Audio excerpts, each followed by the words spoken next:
I never made it, but I know what it takes. I'm motivated by a mix of emotion. Got my statement, and I'm reading it slow so I can understand it fully. Appreciate my standing, go out of this world and ride. Bem-vindos ao primeiro vídeo do Diário de Bordo. E nós estamos com uma parceria muito gostosa nesse primeiro vídeo, que é com o canal da Eliana Dascânio. O canal tem como foco falar sobre experiências de vida, sobre os verdadeiros heróis que estão atrás das câmeras, histórias que ninguém conhece. E por isso eu vim aqui trazer para vocês essa história maravilhosa de uma guerreira e vitoriosa, que é a Eliana Dascânio. Pode falar um pouquinho sobre você, Lia? Olá, meus amores! Meu nome é Eliana Dascânio, ou para os mais íntimos, tipo a Jéssica, é Lia. Então, sempre que ela fala Lia, ela está se referindo à minha pessoa. Eu tenho 38 anos de idade. Aos 11 anos de idade, eu fui diagnosticada com anemia de Fanconi, que é uma doença genética, né? Está na categoria de doenças raras, pois estima-se que aí no Brasil só tem 500 pessoas diagnosticadas com essa doença. Então, devido a esse problema, aos 14 anos de idade, eu precisei fazer um transplante de medula óssea. E aí eu montei um canal no YouTube para contar um pouquinho sobre essa minha história, né? A trajetória aí, desde o diagnóstico, a descoberta da doença, o tratamento, o transplante e como é minha vida hoje em dia. E aí a gente fez essa parceria gostosa, eu e a Jéssica, né? Para montar o Diário de Bordo, que é o canal dela. E também contar um pouco sobre a minha história. Quem tiver curiosidade, acessa lá, Eliana Dascânio no YouTube, que vocês já me encontram ali. Esse projeto não é um projeto que saiu fácil e rápido. A gente vai falar sobre isso há muitos, acho que mais de um ano. A gente fala, vamos fazer, nunca dá certo. E nunca consegue gravar, nunca bate a agenda. E dessa semana a gente falou, vamos gravar o vídeo, vamos fazer acontecer. O da Lia já está acontecendo, que ela falou, já vou fazer o meu, vou ficar te esperando não. Porque essa incompatibilidade de agenda é complicada. O meu comecei já em setembro, tô com 2 meses aí com o canal. Então o canal dela já está com mais alguns vídeos, mas você vai poder ver detalhadamente aqui sobre a minha perspectiva aqui sobre a vida da Lia de outra maneira, mas esses vídeos também vão estar disponíveis no canal dela. Bom, vamos começar as perguntas, né? Que eu também tenho curiosidade. Lá, gente. Eu não sei tudo. Lia, me diz, da onde que você é? E a pista presente? Então, como eu já falei pra vocês, né, meu nome é Eliana Dascânio. Eu sou nascida na cidade de Montemor, que é uma cidade minúscula, que fica próxima a Hortolândia, Campinas. Legal. E assim, quem que era a Lia antes da doença? Antes de descobrir essa doença, quem que era a Eliana? Bom, eu sempre fui uma criança muito alegre. Mesmo tendo o diagnóstico da doença, na verdade, antes da doença, eu levava uma vida praticamente normal, tá? Sempre fui uma criança muito espontânea, nossa, deixei minha mãe louca, porque eu era pior do que menina, então eu jogava bola, bolinha de gude, subia nas árvores, sempre brinquei na rua. Então, assim, sempre fui uma criança com muito vigor, tá? Sempre gostei muito de brincar. E não tinha problema nenhum até a descoberta da doença. E sua vida foi toda em Montemor, Lia? Você nunca saiu daqui, foi morar em outra cidade, não? Olha essa perguntinha, gente. Sim, eu saí, né, do estado de São Paulo, porque Montemor é no estado de São Paulo. Eu me casei aos 19 anos de idade e me casei com um cearense. Então, eu fui morar no Ceará, numa cidade chamada Aracati, uma cidade turística, linda. Não deu certo esse meu primeiro casamento, fiquei apenas 4 anos e 7 meses casado, e aí eu retornei para Montemor e nunca mais saí daqui, tá? Então, já tem bastante tempo que eu tô aqui de novo. Verdade. Elia, me conta, quais foram os primeiros sinais da doença na sua vida? Com quantos anos você estava? Como que você começou a identificar que tinha algo errado em você?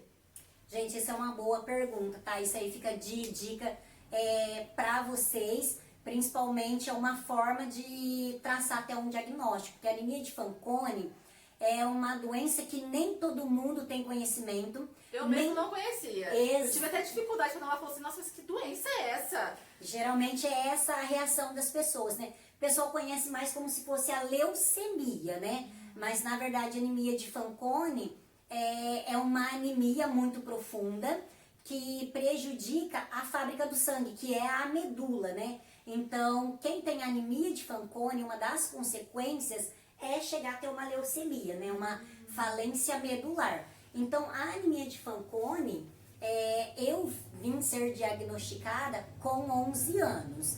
E como, sua pergunta, como eu descobri como foi os primeiros sinais? Eu peguei uma gripe muito forte. Então, até então, eu era uma criança muito saudável, que não adoecia, sempre de bem com a vida. E um belo dia eu tive uma gripe muito forte. Fiquei uns 15 dias de cama e não conseguia me recuperar dessa gripe. E quando eu dei uma leve melhorada, eu tava com alguns probleminhas no meu dente também, né? Porque desde que eu nasci tive uns probleminhas, tomei muito antibiótico, então estragava muito os dentes. E aí eu fui pro dentista. E é claro que eu não fui sozinha, eu levei uma amiga que não era a Jéssica na época, tá? Levei uma amiga, a Inês, comigo no dentista, no postinho de saúde. E aí eu precisei arrancar um dente. E quando eu arranquei esse dente, diz que eu tive uma hemorragia e eu desmaiei no consultório. Isso tudo, assim, Aos 11 anos. e aconteceu de você tirar o dente e desmaiar. E desmaiar. Diz que eu tive uma hemorragia lá e simplesmente apaguei. E aí minha amiga escutou o dentista falando para auxiliar dele que achava que eu tinha leucemia. E aí foi onde tudo aconteceu. Então foi assim, não foi nem você passou mal, assim, da rua, alguma coisa. Você estava no consultório odontológico e ali houve a suspeita de um profissional que já estava tinha um pouco mais de conhecimento. Exatamente. Então eu tive essa gripe, eu não tinha curado 100% da gripe, né? Foi uma gripe que foi bem prolongada. Então eu ainda vinha apresentando alguns sinais que a gente considerava que era uma gripe, fraqueza, mal-estar, eu ficava meio roxinha, qualquer coisa saía manchas roxas no meu corpo, eu tinha sangramentos, né, na gengiva, às vezes epistaxe que sangrava o nariz, mas até então não sabia o que era, achava que era coisas da infância, porque brincava muito na rua, então não tinha essa noção. Até o episódio do consultório odontológico. E aí, quando a gente chegou em casa, minha mãe estava trabalhando, minha mãe chegou do trabalho, eu contei para minha mãe o que havia acontecido, né? E aí minha mãe ficou muito preocupada, foi onde a gente começou a fazer os exames para descobrir a doença. Então pode-se dizer que esse dentista salvou sua vida. Gente, com certeza. Porque se não fosse o dentista, a gente nem teria, né, pensado na hipótese. Porque pensa você ouvir a palavra leucemia, né? Sim, é uma é um palavra baque, né? muito forte. Então, é preocupante. Então, através disso é que os exames começaram. Aí foi que você foi buscar, entender o porquê daquele desmaio na simples extração de um dente. Exatamente. E aí, depois de tudo isso, minha mãe me levou para fazer alguns exames. E onde que foi esses exames? Onde que sua mãe levou você para fazer esses exames? A princípio aqui mesmo em Montemor, né? Pelo SUS, a gente vinha pro posto de saúde, passamos no médico, né? Ele já conhecia todo o episódio, né? Foi no postinho aqui. Aí minha mãe foi, conversou com eles e ele solicitou ali hemograma, exames de sangue. E nesses exames, quando chegou o resultado, deu que eu tinha muita anemia. Então, assim, era anemia crônica, anemia severa. Sempre que fazia os exames de sangue, tinha essa anemia presente. E aí começava, né? Sulfato ferroso, noção de Scott, sabe? Fígado cru batido no liquidificador, com laranja, com coco. Era tudo para tentar curar essa anemia. Pensa os antigos com aquelas receitinhas caseiras para curar a anemia. Até comer, assim, feijão feito na panela de ferro com prego dentro, né? Mentira! Isso acontecia, que era para poder curar essa anemia. Você sabe que o ferro é ideal para curar a anemia. E é algo que a gente não pode nem criticar os nossos pais, porque eles fazem o melhor que eles podem. E funcionava, viu? Funcionava. E essas coisas antigas, gente, sempre tem um fundinho de verdade. Funciona. O próprio médico falou que realmente panela de ferro, prego por ser ferro. Tanto é que, por que é complicado panela de alumínio, gente? Porque conforme você mexe na panela de alumínio, solta ali as substâncias do alumínio. Sim. Então, por isso que a panela de ferro solta também esse ferro. Então, couve, fígado, essas coisas, mas comigo não funcionou muito bem, porque não era apenas uma anemia, né? Era uma anemia de Fanconi. Era mais profundo. Era muito mais sério. E aí, a gente viu que mesmo tratando essas anemias, não funcionou. E aí o médico falou, olha mãe, leva sua filha para fazer uns outros exames mais avançados, né? Em Campinas, que tinha mais recurso do que a cidade de Montemor, que é uma cidade muito pequena. E Campinas é uma metrópole, né? Então fomos para Campinas, passamos no médico em Campinas, ele solicitou novos exames, e aí quando ficou pronto esses exames, ela observou que tinha alguma coisa de errado. E aí essa médica de Campinas me encaminhou para o Centro Infantil Boldrini, que é o Hospital do Câncer Infantil aqui na cidade de Campinas. Então foi aí onde tudo começou. E o baque? Porque assim, a primeira coisa que eu penso, eu gosto de ouvir as histórias das pessoas, porque eu fico pensando nas miudezas. Porque quando a gente passa, a gente fala, nossa, a gente conta como se fosse um filme em quinta marcha. Mas esses detalhezinhos que fazem toda a diferença. Sim. Quando você recebeu a notícia que você precisava ir pro Boldrini, porque uma coisa é você falar que tá com anemia. Sim. Que um simples comprimido de ferro lá Sulfato ferroso resolve. Mas você ter uma outra resposta como centro oncológico, que é o Boldrini, como que foi isso pra você? Bom, pra mim não foi nada chocante, porque eu era criança, né? Entendia nada. Eu tinha 11 anos de idade, então ainda estava naquela fase. Com 11 anos eu ainda era bem menina, bem moleca mesmo, gostava de brincar mesmo. Então, tipo, pra mim naquele momento não foi um baque. Pra minha mãe, sim, né? Porque, peraí, como assim tá sendo encaminhado para um Centro Infantil Boldrini, que é o Hospital do Câncer? Então você já imagina que tem alguma coisa ali muito mais grave. Quando eu cheguei no Boldrini, ainda não tinha um diagnóstico formado, né? É algo para pesquisa ainda. Isso, eu tinha ido porque tinha algumas alterações que eles viram que tinha alguma coisa errado, que ela tinha uma sugestão, mas ainda não estava formado o diagnóstico. O diagnóstico foi formado no Boldrini, né? Foi colhido novos exames e lá foi colhido a biópsia da medula. Então foi através da biópsia que foi confirmado que eu tinha anemia de Fanconi. Entendi. E aí assim, né? Eu tenho 30 anos e fui ouvir esse nomezinho, ó, anemia de Fanconi, com 29. Agora, vamos imaginar isso naquela época. Algo surreal, gente. Ninguém conhecia anemia de Fanconi. Você fala em anemia, todo mundo acha apenas, né, a anemia normal ali que as pessoas conhecem. Você faz um tratamentozinho ali e já consegue vencer o problema. Então, a gente está falando sobre esse diagnóstico tem mais ou menos uns 29 anos. Então, tem tempo demais. As pessoas não conheciam, tá? Nós mesmos não conhecíamos, fomos conhecer quando eu tive o problema.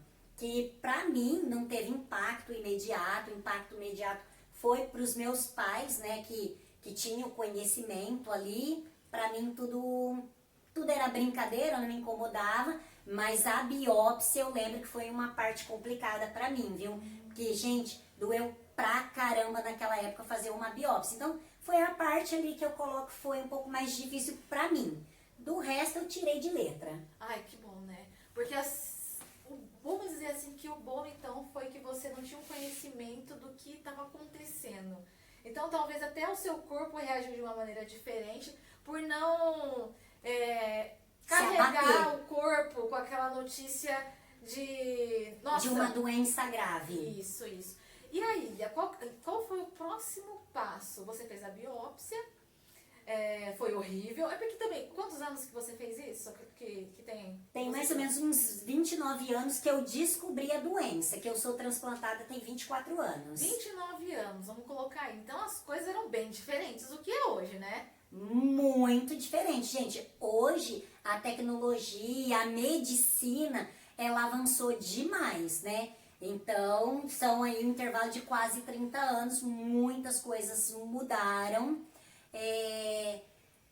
do diagnóstico para o acompanhamento hoje eu pesquiso muito sobre o tema, principalmente para falar no meu canal, e eu vejo que é gritante, sabe? A diferença de como evoluiu para você fazer o diagnóstico. Até mesmo o transplante de medula óssea hoje, nunca é fácil passar por um transplante, mas melhorou muito. A tecnologia ali aliado à medicina melhorou muito. Eu, quando fiz o transplante, né, que eu acho que vai ser uma das perguntas da Jéssica, eu tinha 10% de chance de sobreviver ao transplante. Hoje, uma pessoa vai para um transplante com uma margem ali de 70%, 90% de chance de sobreviver. Então, para vocês verem como a medicina evoluiu muito, né, nesses 29 anos. Sim, verdade. Então, aí você fez a biópsia e você aguardou o resultado, né? Sim, né? Você faz a biópsia e fica ali apreensivo, como eu disse, minha mãe, meu pai que ficou mais apreensivo. Assim, cientes da situação, e chegou o diagnóstico. Chegou o diagnóstico que era anemia de Fanconi, que eu ia entrar ali num tratamento, a princípio tentar controlar ali a medula, porque dá muita queda de plaqueta. Então, a plaqueta é a primeira coisa a ser prejudicada. Lia, às vezes o nosso ouvinte ali, não sabe o que é isso. Explica o que é essas plaquetas. Porque às vezes pode ser uma pessoa que está começando a descobrir a doença igual você descobriu a sua. O que é? Explica pra gente essas plaquetinhas aí abençoadas. Então, as plaquetas são formadas na medula. E é a plaqueta que faz a coagulação do sangue. Então, por exemplo, quando você faz um corte, você corta, sangra um pouquinho, mas logo ele coagula, ele para de sangrar.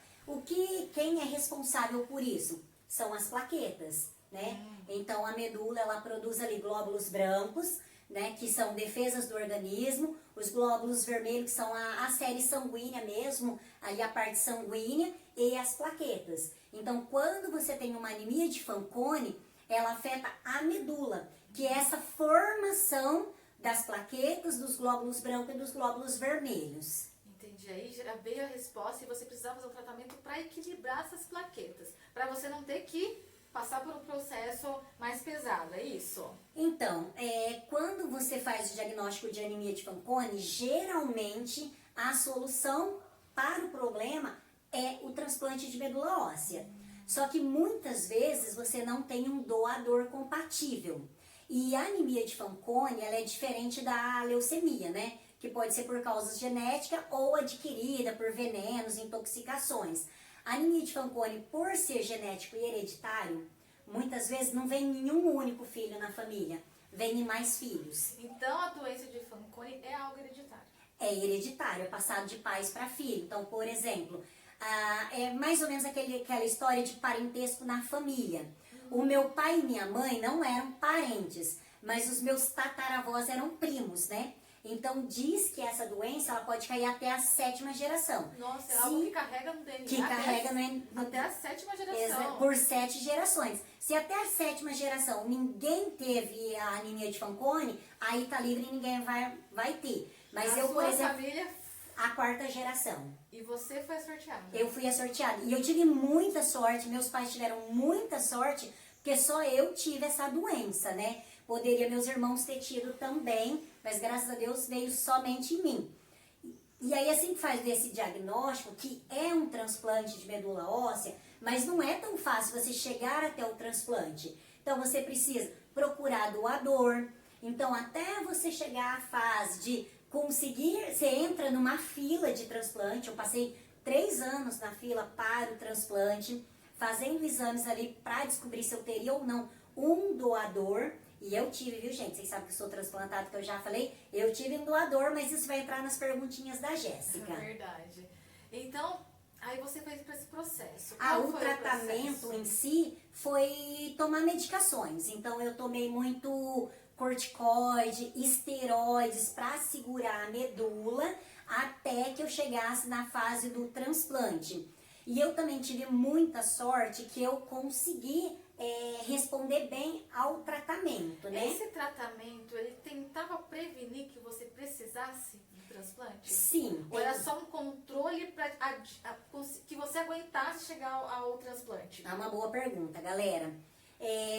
Tem gente que consegue tomar medicações por muitos anos e ficar muito bem, e praticamente curado, em algum momento ali acabar tendo uma recaída e precisar de um transplante, né? O meu até respondi bem o tratamento por mais ou menos ali uns 3 anos. Eu não precisei fazer transfusões de sangue, que foi algo muito positivo. Porque né, tem pessoas que precisam fazer transfusão. Muita transfusão de sangue, transfusão de plaqueta. Geralmente quem tem anemia de Fanconi acaba ficando refém de transfusões de sangue e transfusões de plaqueta. Porque hemoglobina baixa demais, as plaquetas baixam demais. Então, hemoglobina é que mede ali as séries vermelhas, as séries sanguíneas, né? Isso tudo baixa demais, cai demais e você vira refém dessas transfusões.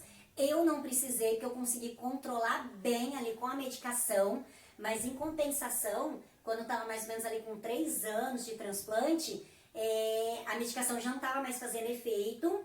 Para mim, só o transplante, eles mudavam às vezes a medicação ali. Eu criei, gente, por causa da medicação, que era hormônios. Eu tive barba, tive muito pelo no corpo, a minha voz engrossou demais, eu parecia, sabe, parecia um menininho, então a voz ficou muito grossa. Tive muito pelo, eu tive barba e tudo mais por causa da medicação. Coisas que ninguém te conta. Coisas que ninguém te conta, mas acontece, né? Porque é o uso de esteroides, então, você ajuda por um lado, mas você acaba prejudicando ali por outro, né? São algumas consequências, até hoje, porque não dá pra ver, mas eu sou bem peludinha ainda, faço tratamentos aí pra tentar diminuir um pouco mais os pelos. É claro que quando você para a medicação, a tendência é isso saindo do seu organismo e esses pelos ir caindo. Mas com 3 anos ali que eu tava falando, a minha medula ela realmente começou a entrar numa falência. O meu sangue, a fábrica ali, né, que é a medula fábrica do sangue, meu sangue ele já era bem rosinha, não tinha aquela coloração bem avermelhada, porque já estava em falência, meu sangue estava praticamente virando uma água. Então, para mim, somente o transplante de medula óssea daria jeito. Entendi.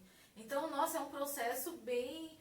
Falando, parece que é algo que não foi dolorido. Mas para uma adolescente, você estava com dos 11 aos 14. Aos 14 anos, foi algo que mexeu muito com a sua adolescência, né, Lia? Mexeu, gente. Não tem como eu falar que não mexeu. Apesar de eu ter sido uma criança que eu não me abalei muito, porque eu não tinha o conhecimento do que a anemia de Fanconi, ela não é um câncer. Muitas pessoas acreditam que a anemia de Fanconi ela é um câncer. Ela não chega a ser um câncer, tá? Ela dá essa defasagem aí na medula, nessas séries branca, glóbulos branco, vermelho e plaqueta, como eu falei pra vocês, mas ela não chega a ser um câncer. Ela pode virar com uma leucemia, vir a ter alguns tumores, mas a anemia de Fanconi não é um câncer. E eu já até esqueci o que você havia perguntado mesmo, gente.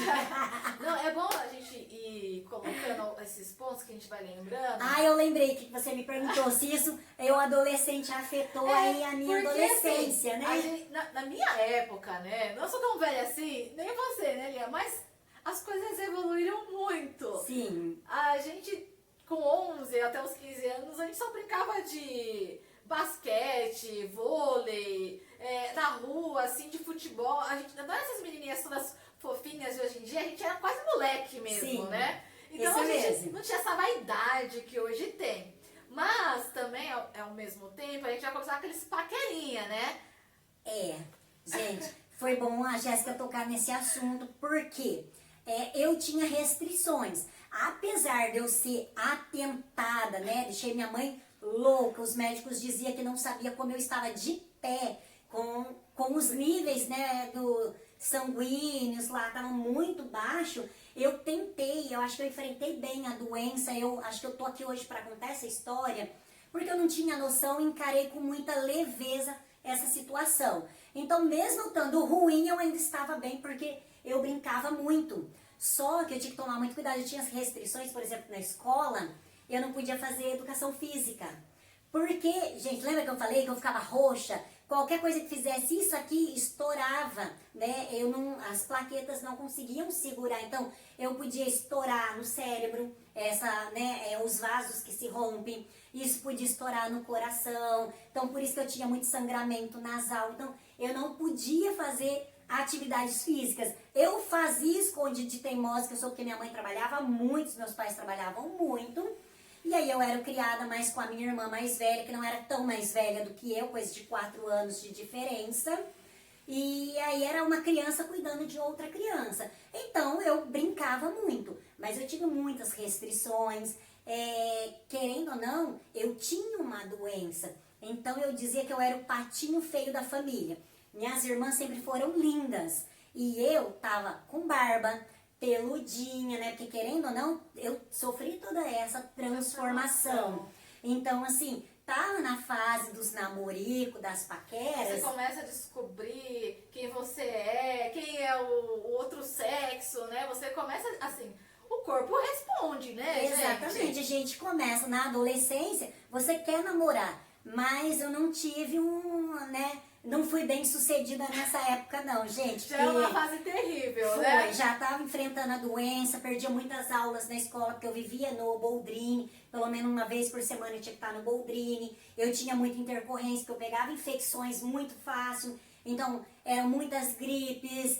Gente, tudo me pegava, falava que eu era o Bob Esponja, que eu sugava tudo que passava de doença perto de mim, eu pegava porque eu não tinha defesas ali no organismo.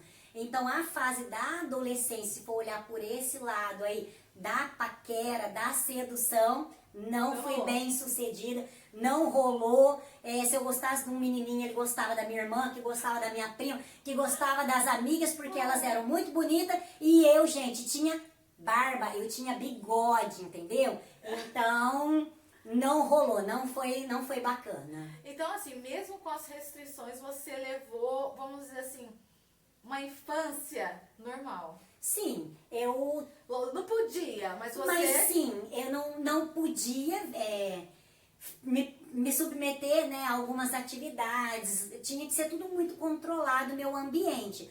Mas como eu tinha uma mãe que trabalhava muito, um pai que trabalhava muito... Você conseguia burlar ali a fiscalização. Tinha, né? Porque eles precisavam, a gente vem de uma família pobre e tratamento não é barato, Sim. Medicação, muitas idas para hospitais. Então, assim, meus pais deram muito duro para eu estar aqui hoje.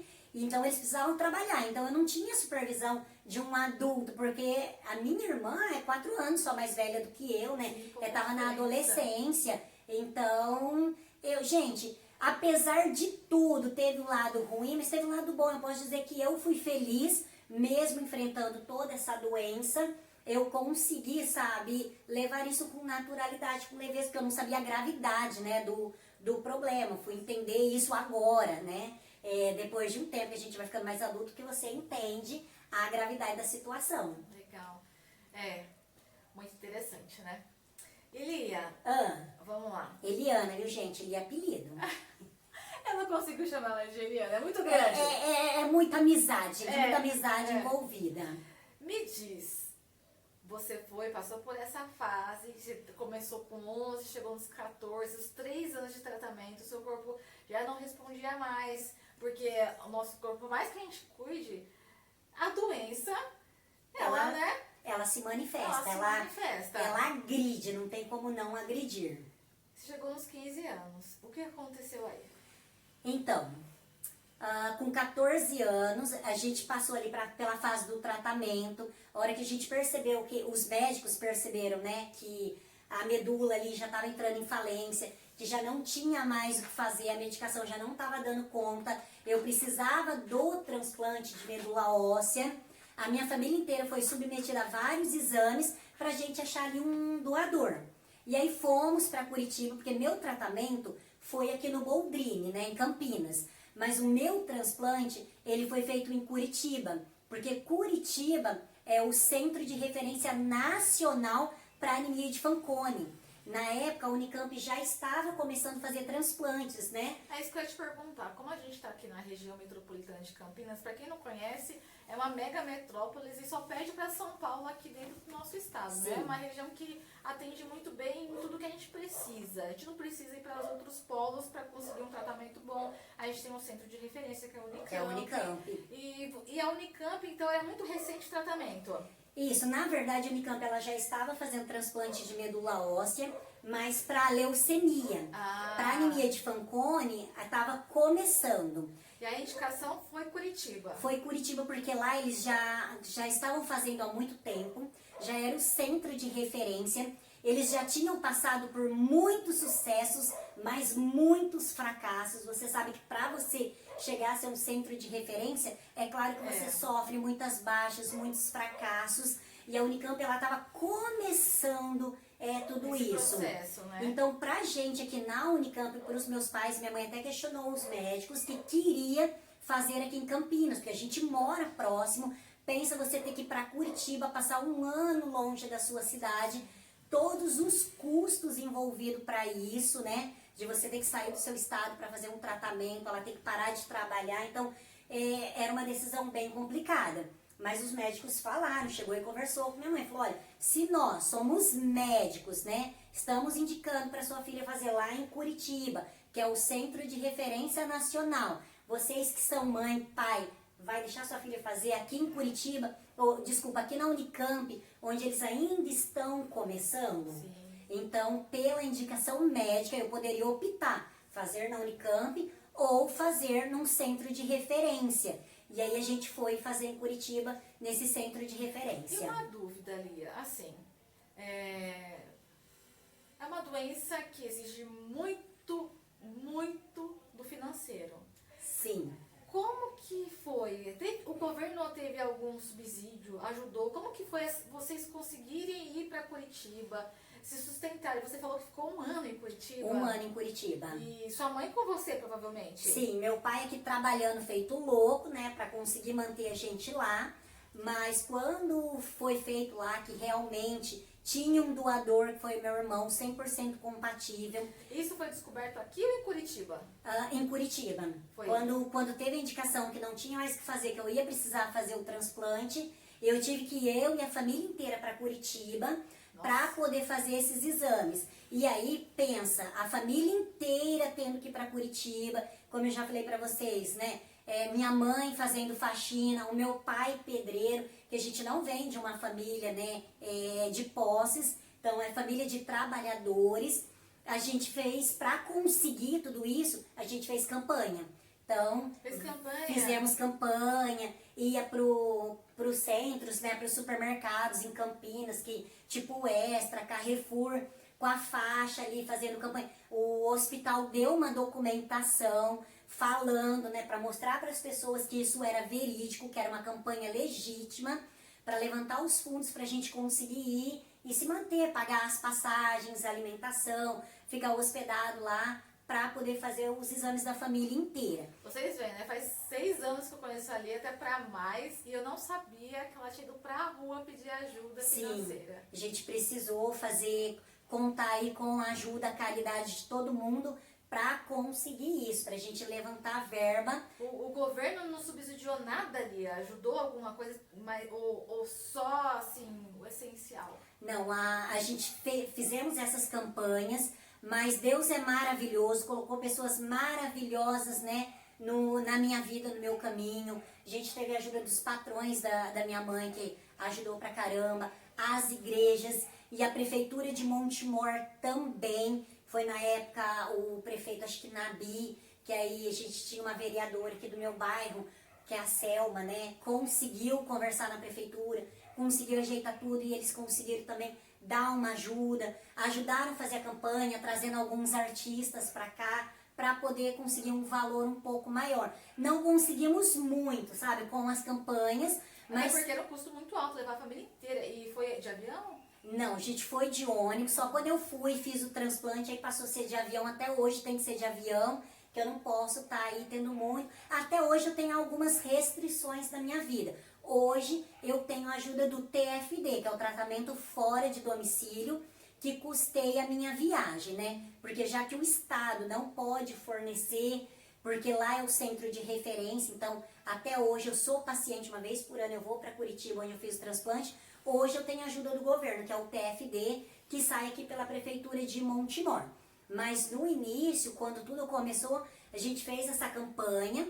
Inclusive o meu transplante não foi pago, tá? O transplante não foi pago. A medicação que eu precisei tomar, que custava muito, né? Que era na época tipo mais de R$1.000. Então falando há muito tempo. Então assim, era muito caro. Então consegui ajuda para comprar essas medicações, para segurar ali a medula, para se manter lá. Mas o transplante em si, fiz pelo HC de Curitiba, Hospital de Clínicas, que foi pelo SUS, tá? Então é um hospital maravilhoso, é um hospital do SUS e que não deixa nada a desejar aos hospitais particulares. Ai, que bom, né? É bom saber que a gente ainda tem um lugar para correr, né? Sim, temos. E aí vocês conseguiram levantar essa verba com muito sacrifício, pelo que assim... Sim. Aí tá falando que Não foi fácil. Gente, vocês imaginam, né? Eu tô aqui escutando e pensando. A gente tem vergonha de pedir um saco de açúcar pro vizinho. Agora você ir no a gente começa a dar valor para essas pessoas que pedem dinheiro na rua, porque muitas pessoas estão lá com má intenção, mas muitas realmente estão precisando, que foi o seu caso, né? Exatamente. Claro que a gente tinha todo o material que o próprio hospital disponibilizou para provar que era uma causa legítima, né? Então, o hospital forneceu a documentação para a gente mostrar para as pessoas, sair nos comércios pedindo dinheiro e provando que era, né, para fazer um tratamento. Não saímos assim aleatório na rua simplesmente para pedir dinheiro, que nem pode, né? Então teve todo esse respaldo jurídico, respaldo do hospital, respaldo da prefeitura. Então foi feita uma coisa bem legítima para levantar esses valores. Esses valores, entendi. E aí você conseguiu aí, não total, mas parcialmente esses valores, e todos vocês foram de ônibus para Curitiba. Sim. Todos, mãe, pais, meus irmãos, que nós somos em 5 filhos, tá? Então, eu tô ali no meio contando dos dois lados, porque tem 2 mais velhas do que eu, aí tem o meu irmão que foi meu doador, que é o mais novo, e tem a minha irmã, que é ali 2 aninhos mais nova do que eu, né? Então, fomos 7 para Curitiba para estar fazendo esses exames, né? A gente ficava ali numa pensãozinha ali bem baratinha, né? Porque os recursos ali que a gente conseguiu não foi tão alto, porque cidade era pequena, muitas pessoas têm receio até hoje, né? Ainda mais naquela época de estar ajudando, porque você não sabe se é uma causa legítima ou não. Sim. Apesar de toda a documentação, tinha pessoas que desconfiavam. Mas a gente conseguiu. O importante é que deu tudo certo, fomos, fizemos os exames e conseguiu ver que eu tinha ali um doador. Mas você sabe a história do meu doador, né? Sei a história do seu doador. Mas, vamos lá, Lia. Chegou lá. Todo mundo foi mapeado. Mapeado. Dos pés à cabeça, né? Dos pés à cabeça. E como que foi a notícia? Vocês estavam com medo de ninguém... Vamos melhorar a pergunta. Existia a possibilidade de ninguém ser doador? É o que mais acontece. Então, assim, a gente sabe que é muito difícil, por isso que hoje eu sou muito engajada aí nas campanhas de doação de medula óssea, de estar pedindo para os familiares, os amigos, estar nas redes sociais, sempre pedindo doação, porque a gente sabe que 10, acho que 20% consegue achar um doador na família e depois precisa ali contar, né, com os bancos de doação de medula óssea. Então, a gente estava muito apreensivo, com medo de não ter um doador na família, porque a gente via muitos casos, porque a gente estava no hospital em tratamento, a gente tinha contato com várias famílias que infelizmente não tinham doador. Então a probabilidade de eu não ter um doador também era muito alta. Isso porque eu tinha 4 irmãos ali para fazer exame e ver se alguém era compatível ou não. Já tive a sorte, já ganhei na loteria por ter sido a única com a doença, né? E aí ainda corri o risco de não ter esse doador. Entendi. Então a gente vai dar uma pausa nesse vídeo, porque ele vai ficar muito extenso. E no próximo capítulo nós vamos falar sobre quem foi esse doador, como que foi esse processo. e os próximos passos aí da Lia com os seus 15 aninhos enfrentando essa doença. Então fiquem ligados, não deixem de se inscrever no nosso canal, entre também, aqui na descrição vai estar o nosso canal Diário de Bordo, também a indicação do canal da Eliana Dascânio. Curta, compartilhe, não deixem de assistir e de divulgar o nosso canal. Muitas pessoas precisam dessas informações que estão aí escondidas. Gente, tem muita história pela frente. Provavelmente a Jéssica vai querer saber das intercorrências. Tem IQM, minha experiência de quase morte. Tem muita coisa interessante para contar para vocês. Então, para não ficar muito extenso, a gente finaliza por aqui, mas já a gente faz um novo vídeo aí para vocês. Ó, beijinho, não esquece de entrar no meu canal também, Eliana Dascânio. Isso mesmo. Até o próximo capítulo e tchau, tchau. Tchau, tchau, galera.